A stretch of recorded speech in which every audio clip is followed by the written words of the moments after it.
Hi students, I hope all of you are fine at home. Today we will learn the topic structure of antibody, which is under class 12 subject biology chapter 8 human health and disease. From this chapter previously I have made several videos. I hope students you have observed those videos because you should always observe the previous video because every video is linked with each other. So let us start today about structure of antibody. Antibody is also known as immunoglobulin. So antibody is also known as immunoglobulin. Chemically, they are glycoproteins. Glycoproteins means carbohydrate plus protein. So, their chemical nature is glycoproteins, that is carbohydrate plus proteins, and are present in the serum portion of the blood. Antibodies are present in the serum portion of the blood. Antibodies are typically antigen specific, means they are secreted against the response of specific antigens.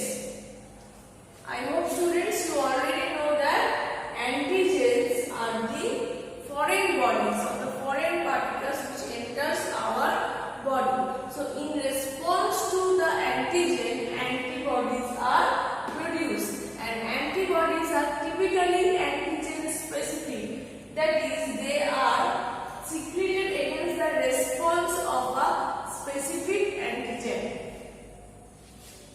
Being present in the serum portion of the blood, antibodies may be membrane bound to the B cell or may be free circulating, produced by the plasma cell in response to a specific antigen. So, being present in the serum portion of the blood, the antibodies may be membrane bound, that is bound to the B cells, or may be free circulating,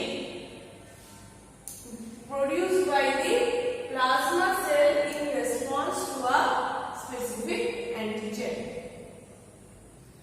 Now students, you look at this diagram carefully. This is the diagram of an antibody. This is the structure of antibody. Look at the diagram carefully when I will explain it. You observe the structure of antibody carefully, which I have drawn on the board, and follow the labelings which I am going to explain you.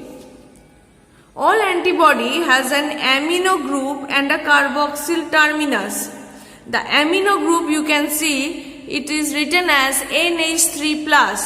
NH3+ represents the amino group and the COO- represents the carboxyl terminus. So all antibody has an amino group and a carboxyl terminus. They are stabilized by disulfide bonds, that is the SS bonds. You can see in the antibody structure they are stabilized by the SS bonds, that is the disulfide bonds. The antibody is structurally a 4-peptide chain containing 2 identical light chains, that is L, it is written light chain on the board, and 2 identical heavy chains, that is H chains.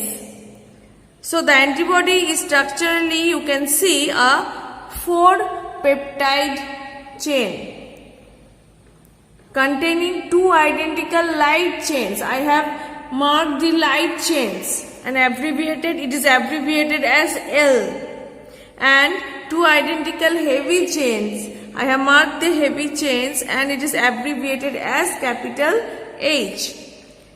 These two chains are linked by disulfide bonds. You can see these two chains are linked by disulfide bonds.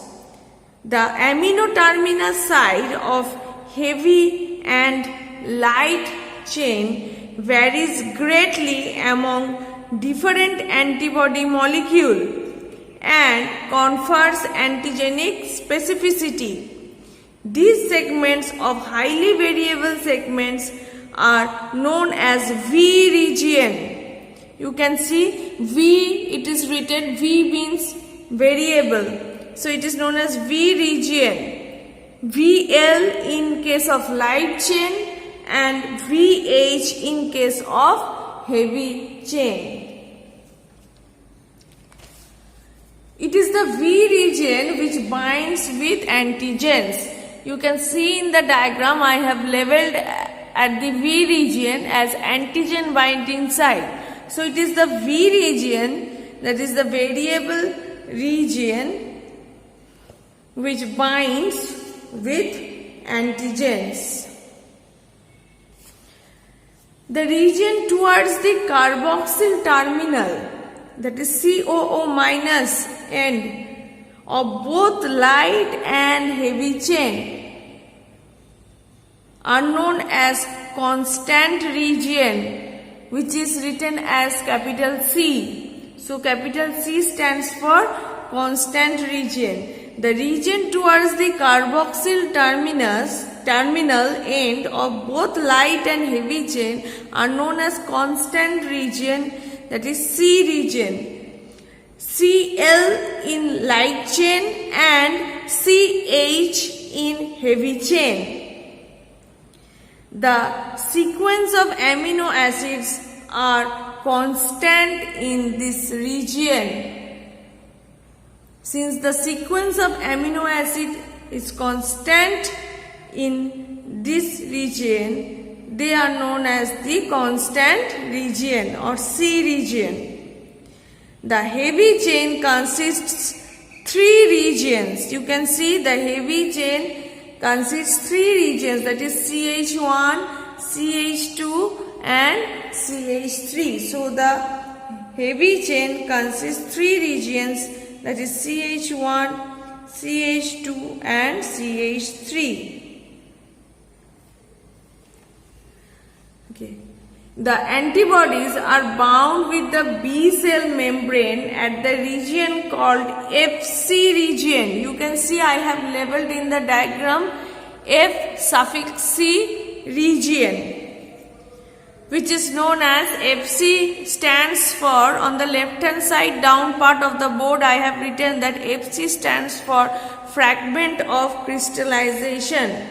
So the Fc region is that region where the antibodies are bound with the B cell membrane.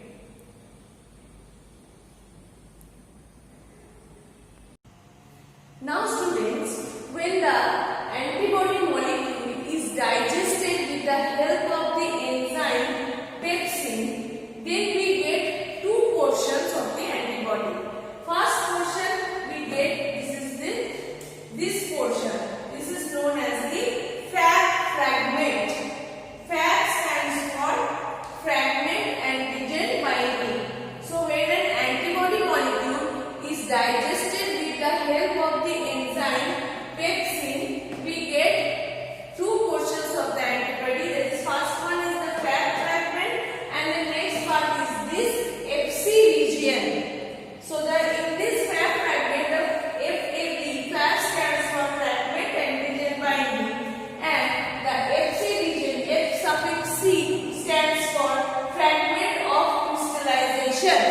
Now it is this Fab fragment which is the antigen binding site, and this Fc region is that region of the antibody molecule which remains attached